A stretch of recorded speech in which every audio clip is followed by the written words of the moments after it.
Salut à tous, bienvenue chez l'Amadoué. Alors aujourd'hui, petite vidéo spéciale sur les maladies. Pour ceux qui ont suivi les vidéos, vous savez, donc il y a 2 lamas qui sont morts il y a 10 jours.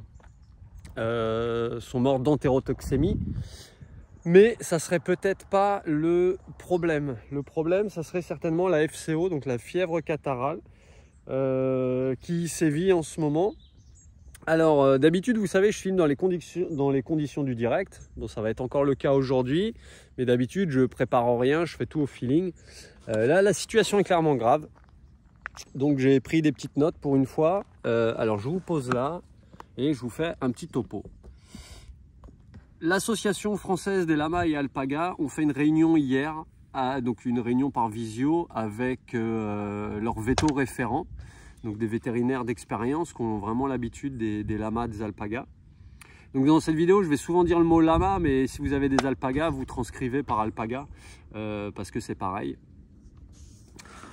Donc clairement, la fièvre catarrhale touche les bovins, les ovins, les caprins, donc les vaches, les chèvres, les brebis. C'est une maladie foudroyante. Qui tue l'animal rapidement sans réel signe avant-coureur. Et soit il a les anticorps et tout va bien, soit il les a pas et il meurt rapidement.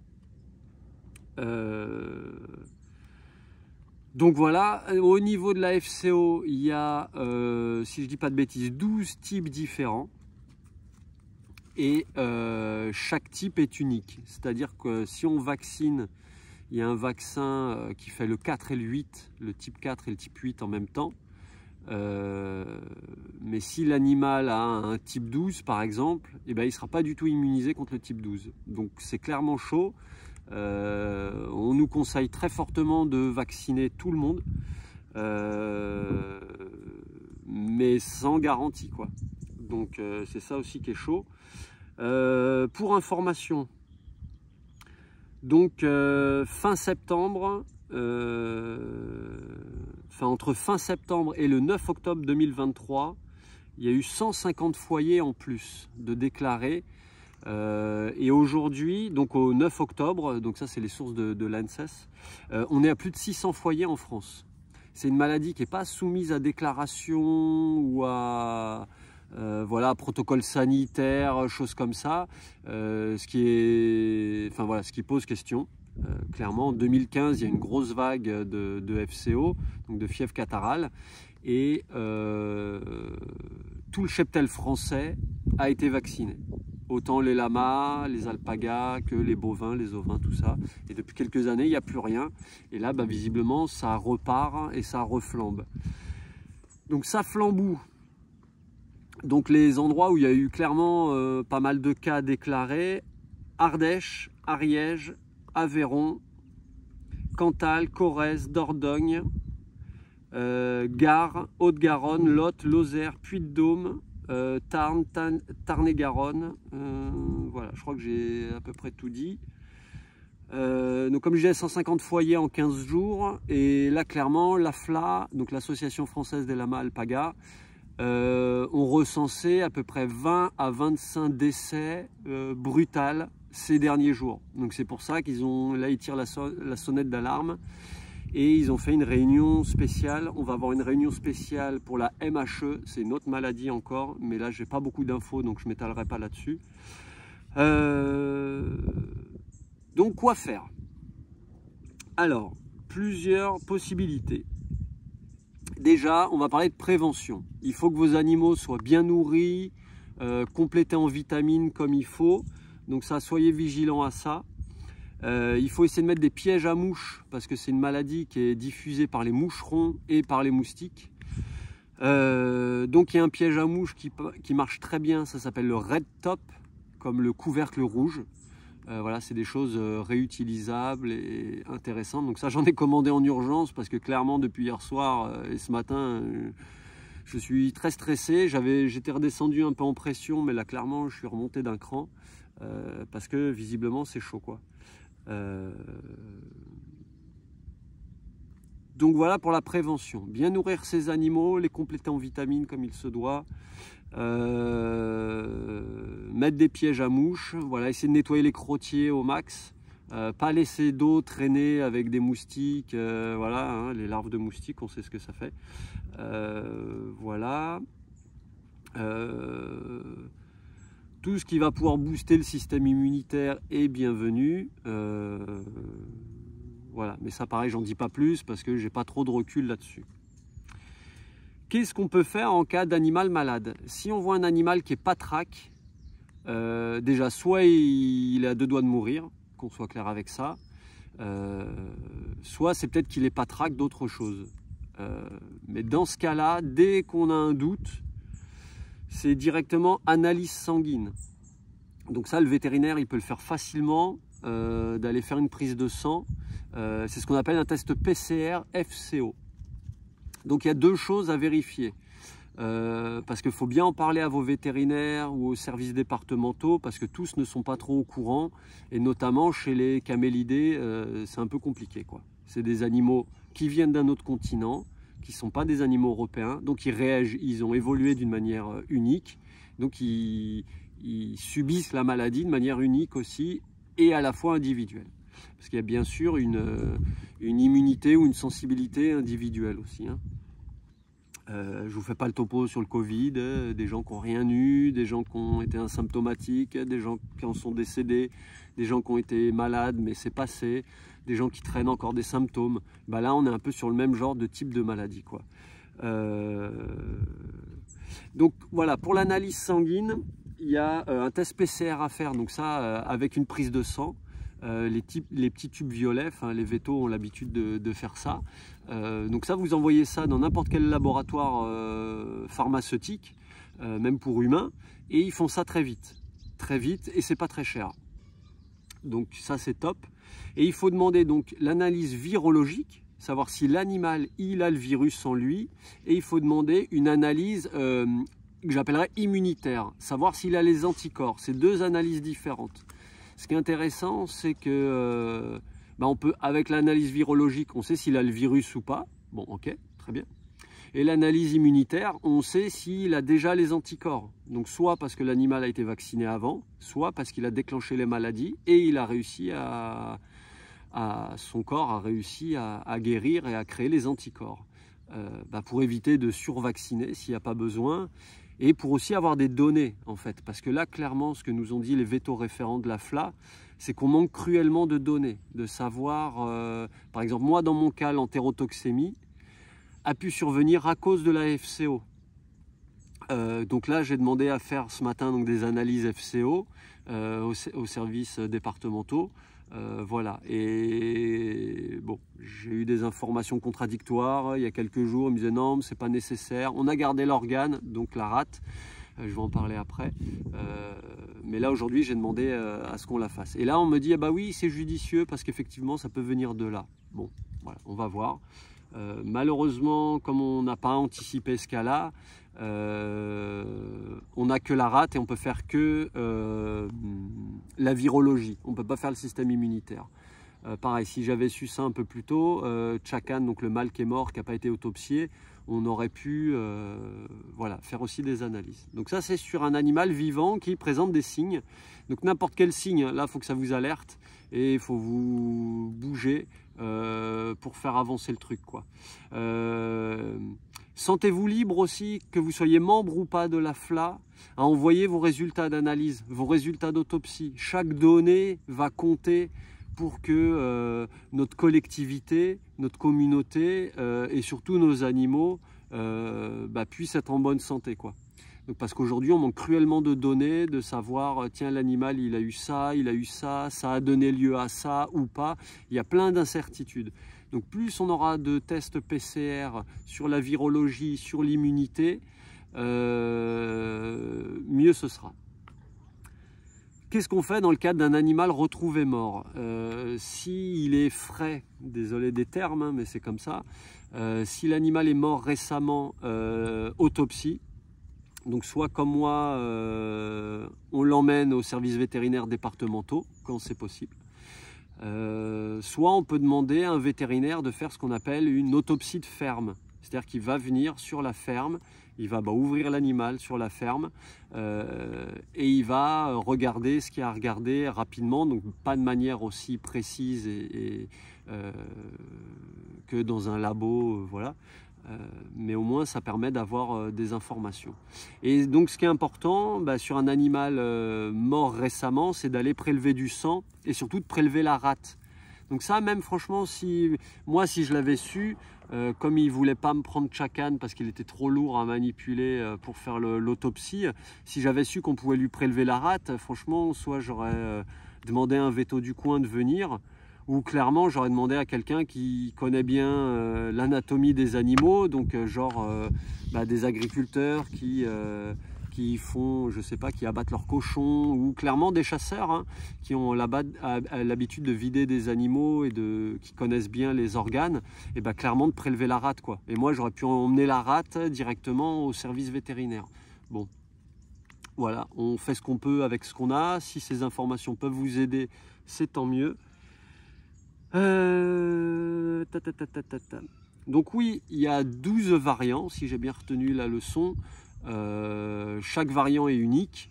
Visiblement, donc il y a le variant type 8 qui est en train de muter. Enfin, visiblement il y a des cas plus sévères, et ça on a les données grâce aux éleveurs bovins, ovins et caprins.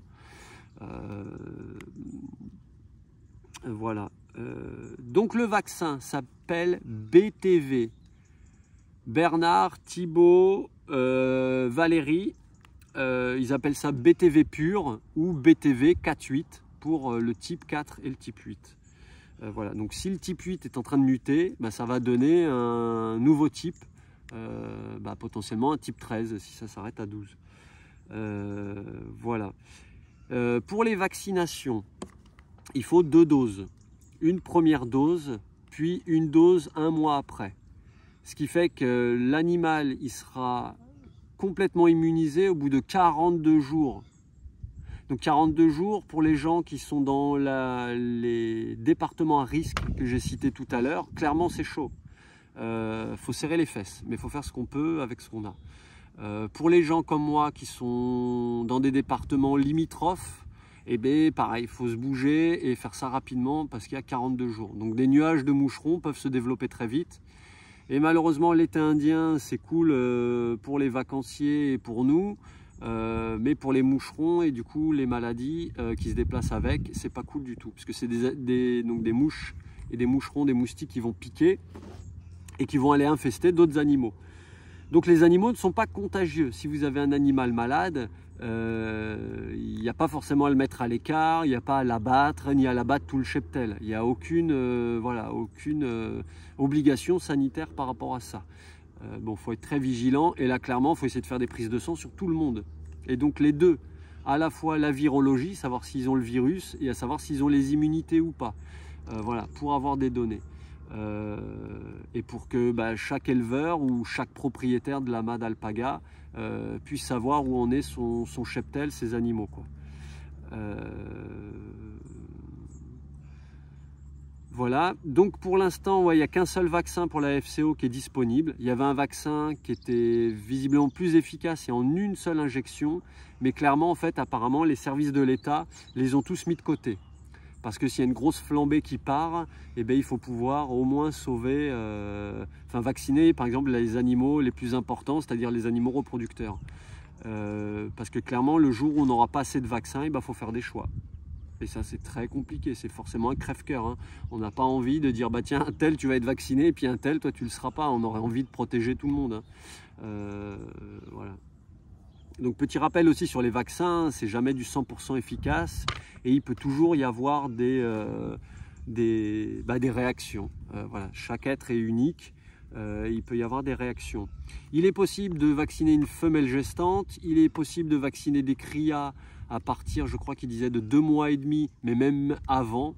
Le vétérinaire référent, il y a eu plusieurs vétérinaires lors de cette réunion, donc c'était cool, même des gens du grand service véto de Toulouse, et qui disaient plus ou moins la même chose, c'est-à-dire qu'il y a beaucoup de troupeaux de brebis où ils vaccinent, ils font déjà 2 vaccins le même jour, et sur chaque vaccin, il y a 3 types de variants différents. Et les animaux le supportent bien, quoi. Et c'est des vaccins unidoses, enfin, avec pas de rappel.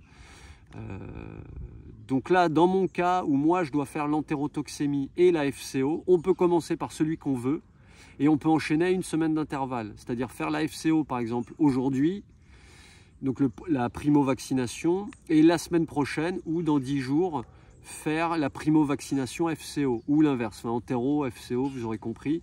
Voilà, on peut enchaîner. Il nous dit que visiblement, il n'y a pas de problème. Enfin, voilà, ils ont l'habitude, les vaccins ruraux, comme je disais là à l'instant, de vacciner des fois le même jour des animaux même jeunes, avec plusieurs molécules, plusieurs types et plusieurs vaccins différents, et il n'y a pas de souci. L'immunité est bonne, donc voilà, c'est des vaccins qui sont quand même sérieux et efficaces, où il n'y a pas eu de souci là-dessus. Pour les vaccins entérotoxémie, on en a plusieurs. Il y a le Bravoxin bis, qui est le plus efficace, mais qui est pareil, quasiment introuvable. On a le Covexin et on a le Coglavax. Le Coglavax, c'est celui qui est le plus facilement disponible en ce moment. Enfin, plus facilement disponible, je mets ça entre guillemets. Clairement, moi hier, j'ai passé des dizaines de coups de fil à droite à gauche, à la fois chez des vétérinaires, dans des pharmacies, voilà. C'est compliqué, mais ça se trouve.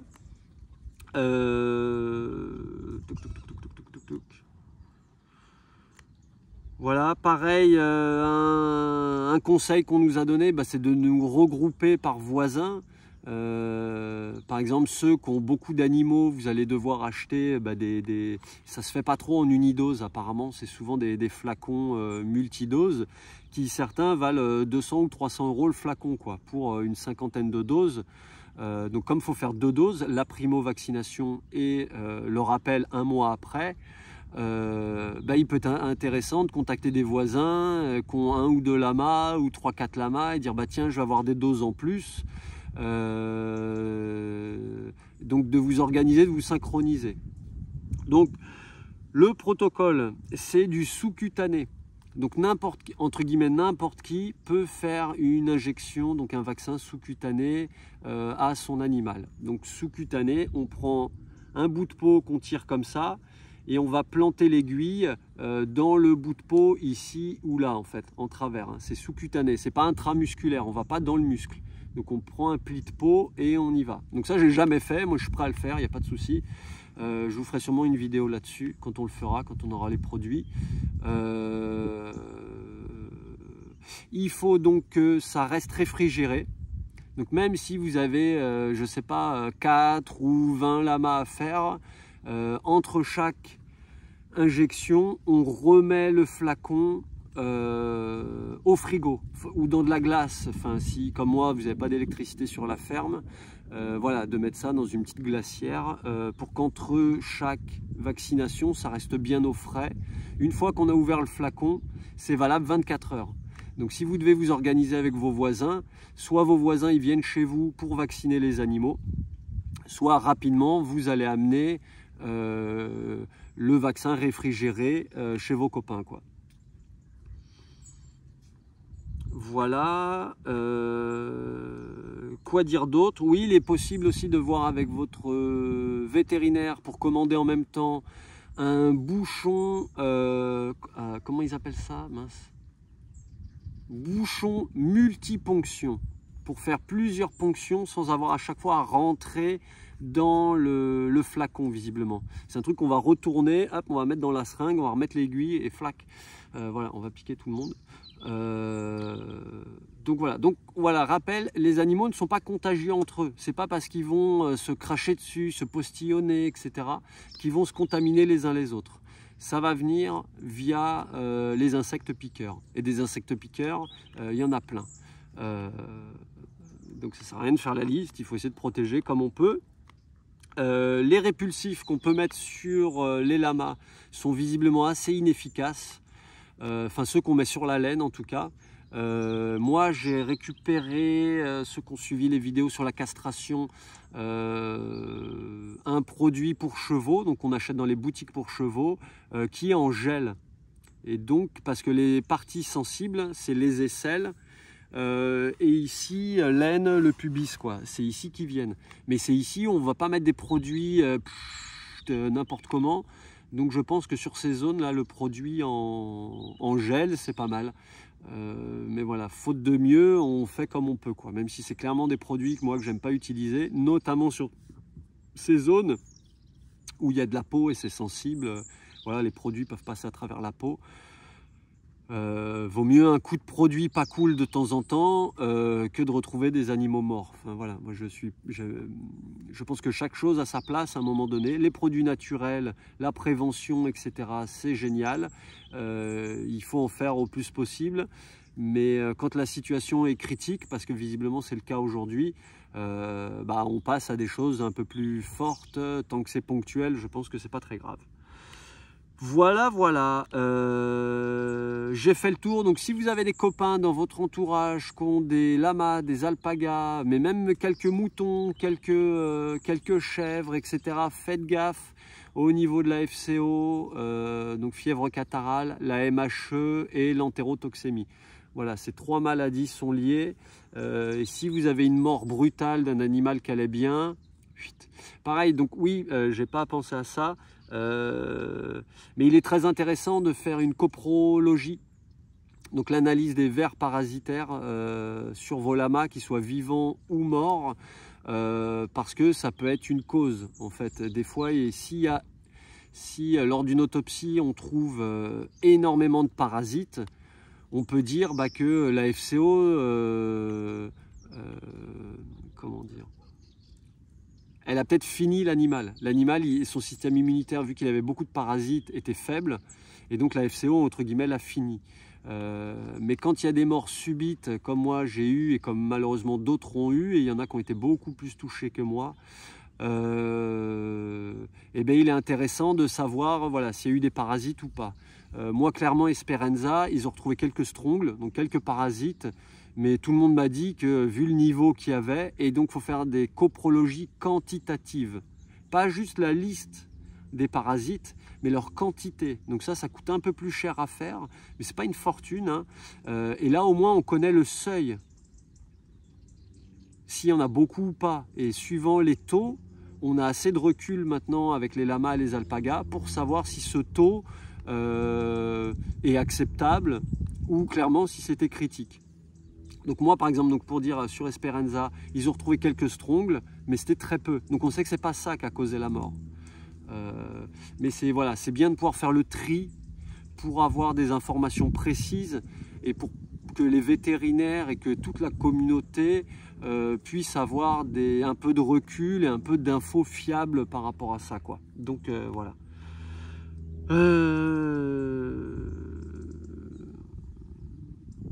Je pense avoir fait le tour. Donc voilà, faites gaffe à vos animaux, faites gaffe à vous. Essayez de faire de la prévention comme vous pouvez, le temps de vous fournir des vaccins.